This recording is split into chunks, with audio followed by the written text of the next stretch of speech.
محمود غزنوی کے ایک غلام بہت مشہور ہوئے، بڑی شہرت پائی، اللہ تعالیٰ نے ان کو ایک عجیب نام عطا فرمایا، وہ تھے ایاز۔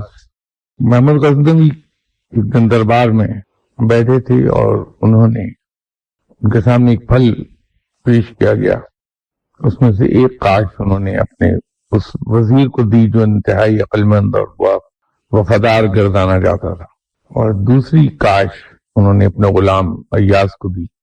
وہ پھل ذائقے میں ترش تھا، وزیر نے کھایا تو خاموشی سے، لیکن اس پھل کی ترشی اور ذائقے کی تلخی وزیر کے چہرے سے ظاہر ہوئی۔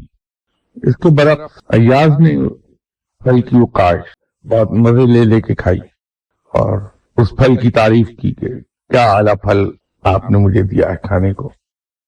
بادشاہ نے جب وزیر کے چہرے پہ پھل کی ذائقے کی تلخی کے اثرات دیکھے تو اس سے پوچھا کہ کیا ہوا، یہ پھل کوئی زیادہ مزے کا نہیں ہے؟ تو اس نے کہا کہ حضور یہ تو بس ذائقہ اور ترش ہے۔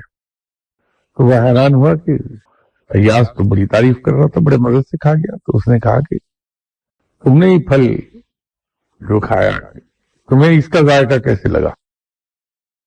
اس نے کہا بہت شیریں اور بہت مزے کا ہے۔ بادشاہ نے اس سے پوچھا کہ وزیر تو کہہ رہا ہے یہ تو بس ذائقہ ہے، اب تم اسے بہت مزے کا کہہ رہے ہو۔